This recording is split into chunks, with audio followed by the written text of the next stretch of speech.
نو مسلم دو بھائی محمد عبداللہ اور محمد عمر نے اسلام قبول کرنے کا باقاعدہ اعلان کر دیا اور حیدرآباد پریس کلب میں پریس کانفرنس بھی کی۔ پریس کانفرنس میں ان کا کہنا تھا کہ ہمیں اسلام قبول کرنے کے باعث اپنے والد، بھائیوں اور سسر کی جانب سے جان کا شدید خطرہ ہے، ہمیں تحفظ فراہم کیا جائے۔ ان کا مزید کہنا تھا کہ گزشتہ ہفتے ہمارے کزن محمد حسن علی نے اسلام قبول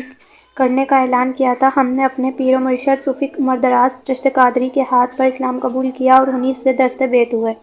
ہم نے اسلام قبول کرنے کے معاملات کو چھپا کر رکھا تاکہ اپنی بیوی کو بھی خاموشی کے ساتھ دعوت اسلامی دے سکیں، تاہم محمد حسین علی کے اعلان کے بعد ہمارے والد یوسمل بھائی جے پرکاش، سسر دمرون اور ماموں تارا چند نے بھی شک کی بنیاد پر ہماری شدید مخالفت کی اور ہمیں بیوی بچوں سمیت زبردستی ہمارے سسرال مطلب بھجوا دیا۔ لیکن ہم وہاں سے کس طرح نکل کر حیدرآباد آ گئے اور کل ہم نے سیشن کورٹ میں اپنے والد، بھائی اور ماموں تارا چند کے خلاف پٹیشن دائر کی، جس میں ہم نے ہندو مذہب ظاہر کرتے ہوئے اپنے خاندانی معاملات پر عدلیہ سے تحفظ کی اپیل کی ہے۔ آج ہمیں اپنے رشتہ داروں سے اچانک خطرہ محسوس ہوا تو ہم نے فوراً اسلام قبول کرنے کا باقاعدہ اعلان کرنے کا فیصلہ کیا تاکہ ہم اپنے دینی معاملات اور زندگی پر سکون گزار سکیں۔ ہمیں جان کا شدید خطرہ ہے، اگر ہمیں کسی بھی طرح کا جانی مالی نقصان پہنچے تو اس کا ذمہ دار ہمارے والد یوسمل بھائی جے پرکاش، سسر دمرون اور ماموں تارا چند کو سمجھا جائے۔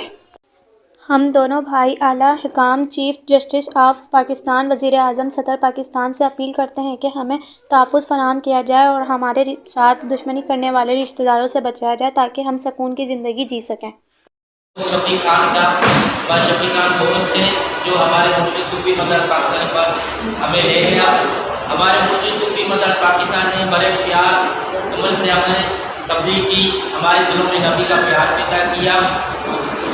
اس کے تحت ہم نے اسلام قبول کیا اور ہمارے مرشد کا اب جتنا شکریہ ادا کر جائے کم ہے اور ہم شکریہ ادا کرنا چاہتے ہیں شفیق خان کا، ہمارا دوست ہے، اس کا ہی اتنا ہاتھ ہے جتنا ہمارے مرشد کا ہاتھ ہے ہمارے دین اسلام میں آنے کا، اور ہم اس لیے کہتے ہیں اس لیے ہم نے آگے قدم بڑھایا کیونکہ ہمارے کزن حسن علی نے بھی آگے قدم بڑھایا، کیونکہ اسلام تو ہم نے پہلے سے ہی قبول کر لیا تھا اپنے مرشد صوفی پاکستان کے ہاتھوں۔ نعرہ تکبیر، اللہ اکبر، ختم نبوت، زندہ باد، ختم نبوت۔